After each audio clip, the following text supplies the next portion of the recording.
Hi everyone, welcome back to my channel. मैं प्रज्ञा आप सभी का मेरे चैनल में तहे दिल से स्वागत करती हूँ।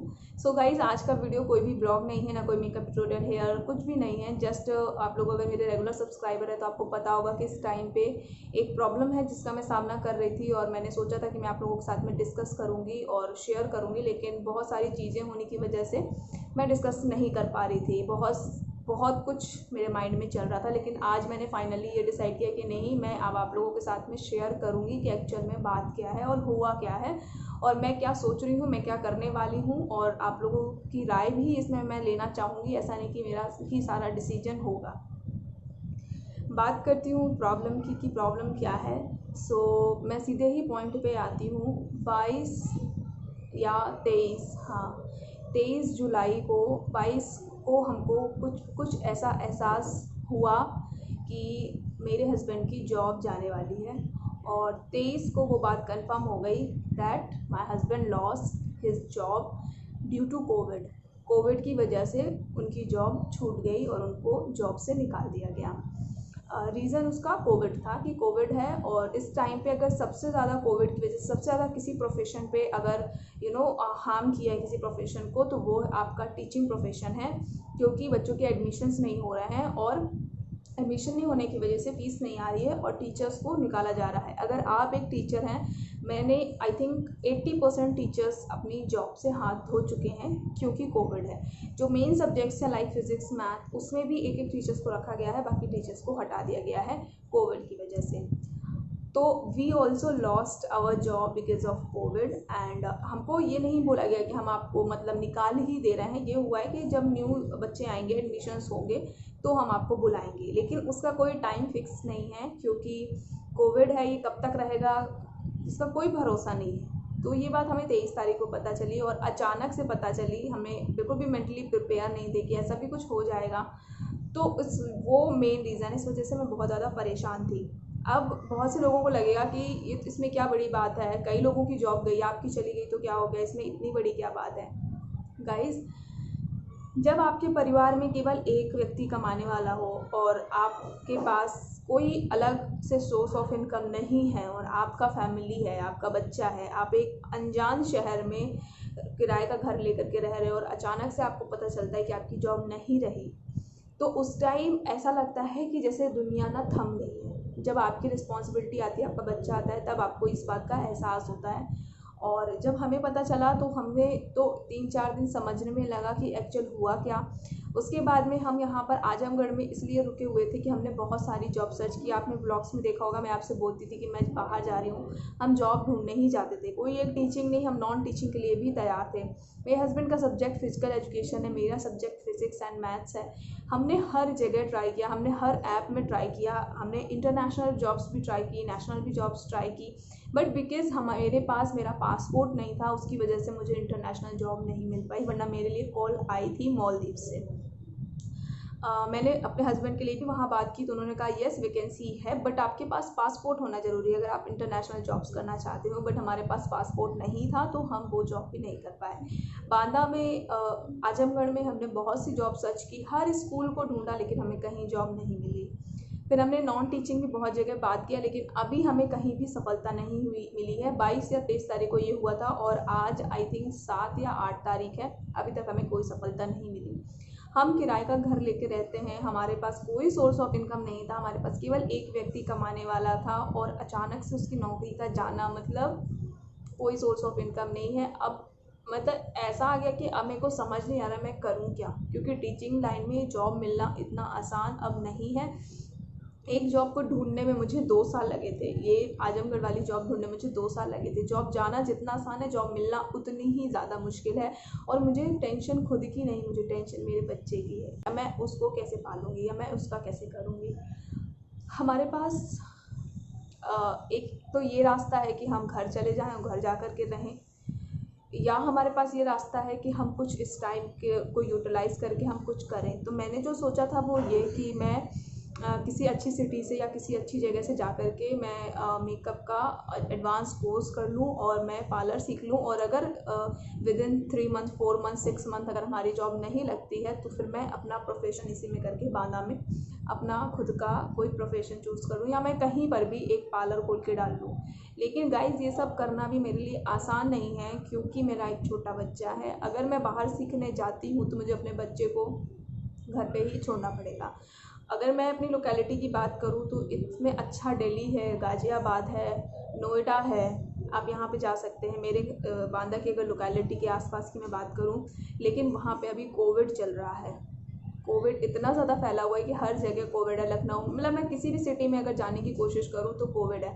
तो कोविड तो रहेगा, ये तो तय बात है कि कोविड रहने वाला। अगर मैं इसी को लेकर के बैठ जाऊँ कि कोरोना है, मैं कुछ करूँगी नहीं या मैं घर बैठ जाऊँगी, तो मैं कुछ भी नहीं कर पाऊँगी। जो बचा कुछ हमारे पास थोड़ा सा अमाउंट है, क्योंकि मेरा यूट्यूब भी नहीं चलता कि मैं यूट्यूब से ही कर लूँ।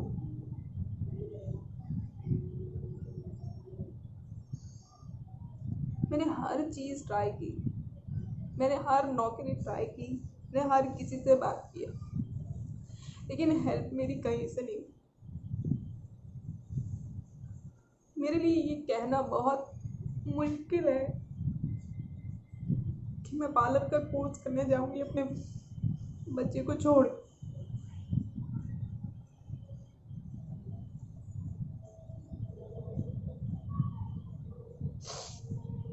हमारी सैलरी उतनी ज़्यादा नहीं थी, पर एटलीस्ट चल तो रहा था किसी तरह। मैंने आप लोगों से पहले भी डिस्कस किया है कि मैं इससे पहले बहुत मुश्किल हालातों से निकल के आज हम कढ़ाई थी, बहुत मुश्किल हालातों से।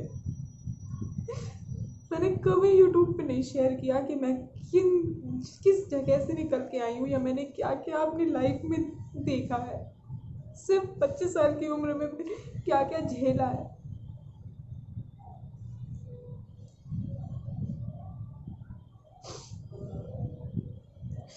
कहते सब है कि परेशान मत हो, सब ठीक हो जाएगा। मैं मानती हूँ सब ठीक हो जाएगा, लेकिन करना आपको खुद पड़ता है, सहना आपको खुद पड़ता है, डिसीजंस आपको खुद लेने पड़ते हैं।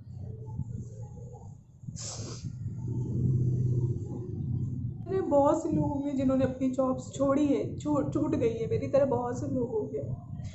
लेकिन मुझे ये भी पता है कि हमें जॉब मिलना इतना आसान नहीं है। हमें जॉब नहीं मिलेगी, हमारे पास कोई अदर सोर्स ऑफ इनकम नहीं है। मुझे ऐसे वीडियोस बनाना बिल्कुल पसंद नहीं है, क्योंकि मैं जानती हूँ कि मुझसे नफ़रत करने वालों की संख्या मुझे प्यार करने वालों से कहीं ज़्यादा है। लोग मेरा वीडियो इसीलिए देखते हैं ताकि उनको कुछ पता चले और वो हंसे मेरे ऊपर।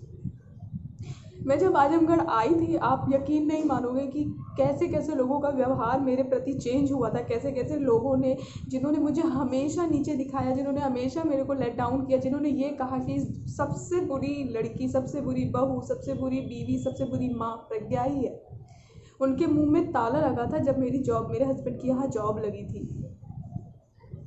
आज मेरे इस वीडियो के थ्रू बहुत लोगों को पता चलेगा कि that we lost our job. और मुझे पता है कि मुझे बातें भी बहुत सुनने में मिलने वाली हैं, लेकिन ये केवल मेरे साथ नहीं हुआ, ये बहुत से लोगों के साथ हुआ है। उनकी जॉब छूट गई है, बहुत सारे लोगों को निकाल दिया गया है, और बहुत सारे लोग ऐसे भी हैं कि कोविड की वजह से कुछ नहीं हो रहा, वो लोग घर आके बैठ गए हैं। लेकिन मेरी फैमिली बैकग्राउंड में और बाकी की फैमिली बैकग्राउंड में कुछ बहुत डिफरेंस है। मैं घर जा कर के नहीं बैठ सकती, मैं नहीं बैठ सकती घर जा कर के। अगर मैं भी बैठ गई, सचिन भी बैठ गए, तो वो हमारा परिवार कैसे चलेगा, हम अपने बच्चे को कैसे पालेंगे, जिसके लिए मैं ये सब कुछ कर रही हूँ।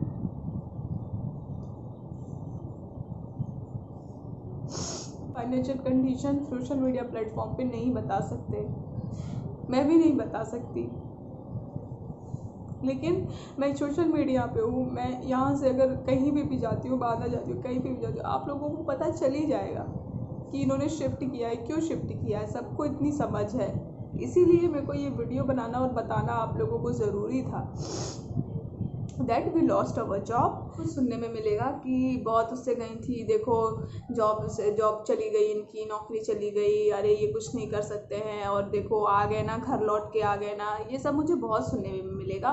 मैं हर चीज़ के लिए मेंटली प्रिपेयर हूँ, क्योंकि जब आपका बुरा वक्त होता है तो आपके दुश्मन जो होते हैं वो बहुत भौंकते हैं उस टाइम पे। तो जिसको जितना भौंकना है भौंके, जिसको जितना कहना है कहे, मुझे उससे फ़र्क नहीं पड़ता। और लेकिन मैं इस टाइम को यूटिलाइज़ करना चाहूँगी, और मैंने ये डिसाइड किया है दैट मैं दिल्ली से जा कर के या गाज़ियाबाद में जा कर के मैं पार्लर का प्रोफेशनल जो कोर्स होता है makeup, hair style and chemical का, वो करूँगी। तक आई थिंक मैं ये वीडियो अपलोड करूँगी, आई थिंक तब तक या तो मैं जा चुकी होंगी या फिर मैं जाने वाली होंगी, क्योंकि अभी तक हमें कहीं भी जॉब नहीं मिली। पहले मेरा ये था कि जहाँ पे भी सचिन की जॉब लगेगी, लाइक कहीं पे भी अगर वो काम वगैरह करते, मैं वहीं पर जा कर के पार्लर सीख लूँगी, लेकिन अभी तक उनका कंफर्म नहीं हुआ है। तो यहाँ पे भी हमारा किराया बढ़ रहा है, खानगी भी लग रही है। खानगी तो हर जगह लगेगी, ऐसा कोई दाता नहीं है कि आपको बैठे बैठे कोई खिला देगा। अब तो यही रीज़न था कि जिसकी वजह से मैं बहुत परेशान थी। मैं जॉब मेरे को ये था कि चलो छूट गई, मेरे को कहीं ना कहीं जॉब मिल जाएगी, क्योंकि मेरा सब्जेक्ट ऐसा है। लेकिन जॉब कहीं से भी नहीं अभी तक ऑफ़र हुई है, और हम यहाँ पर इंतज़ार नहीं कर सकते ज़्यादा दिन तक कि हम बहुत ज़्यादा दिन तक रुके रहें। ये भी पता है कि इसका ज़िम्मेदार मुझे बोला जाएगा काफ़ी ज़्यादा कि इनकी वजह से हुआ है, ये नहीं करती, ये बिंदी नहीं लगाती, ये पूजा पाठ उस तरह से नहीं करती, इस वजह से, इसी की वजह से हुआ है, और ये तो अपने आराम से है, पड़ी हुई हैं, ये तो कुछ करती नहीं है। जिसकी जॉब जाती है वो उसको समझ आता है। वो मुझे सब पता है, मुझे कोई सब कुछ कहेगा इस टाइम, क्योंकि जितने लोग भरे पड़े थे जो मुझे नहीं कह पा रहे थे, अब सबको मौका मिलेगा कहने का। तो उनको यही बोलना चाहूँगी कि आपको जो कहना है आप कह सकते हैं, आप बिल्कुल बेशक कह सकते हैं, लेकिन अगर मेरे सामने कोई कहेगा कुछ भी, तो मैं उसको जवाब देने के लिए बिल्कुल ही तत्पर हूँ, और मैं बिल्कुल ही तैयार। हार नहीं मानी है, अभी भी मैं बहुत जगह अपनी बात कर रही हूँ, सचिन की बात कर रही हूँ। मेरा तो फुल प्लान है कि मेरे को पार्लर ही सीखना है। मैं एक स्किल सीखना चाहती हूँ, ताकि ऐसी सिचुएशन मेरी लाइफ में दोबारा ना हो आए। अगर मेरे को जॉब चली जाती है तो एटलीस्ट मेरे पास एक स्किल होगा जिसको मैं सीख के मैं कुछ उससे कुछ कर सकती हूँ, या मैं अपने परिवार की मदद कर सकती हूँ। तो डिसाइडेड नहीं है हमारा कि हमें कहाँ जाना है, क्योंकि अभी भी 2-3 जगह बात पेंडिंग है, वहाँ से भी कोई रिप्लाई नहीं आया है। सो मुझे नहीं पता आगे मेरा फ्यूचर क्या होने वाला है, बट मैंने इतना डिसाइड किया है कि मैं डेफिनेटली पार्लर सीखूंगी, लेकिन मैं किसी अच्छी जगह से ही सीखूंगी, ताकि मैं अपने स्किल्स को और भी ज़्यादा इम्प्रूव कर पाऊँ, उससे कुछ ना कुछ अपने परिवार की मदद कर पाऊँ, और लोगों को करके भी दिखा पाऊँ कि मैं सिर्फ बोलती नहीं हूँ, मैं करके भी दिखाती हूँ। बस अगर मुझे समय दिया जाए, मुझे थोड़ा सा डिस्टेंस, मतलब मुझे थोड़ा सा टाइम दिया जाए, और मेरे ऊपर से जिम्मेदारियाँ कम की जाएँ तो बस ये था आज का वीडियो। आई होप आप लोगों के सारे क्वेश्चंस के जो आंसर है वो मिल गए होंगे आपको, और आपके जो भी डाउट्स हैं वो सब क्लियर हो गए होंगे कि एक्चुअल में बात क्या थी, मैं क्यों परेशान थी, और क्यों मेरे ब्लॉग्स और वीडियोस रेगुलर नहीं आ रहे थे, उतनी हैप्पीनेस आपको नहीं दिख रही थी। एंड या तो चलिए चलती हूँ, मिलती हूँ आप लोगों से नेक्स्ट वीडियो में। Bye bye and take care also. Bye guys.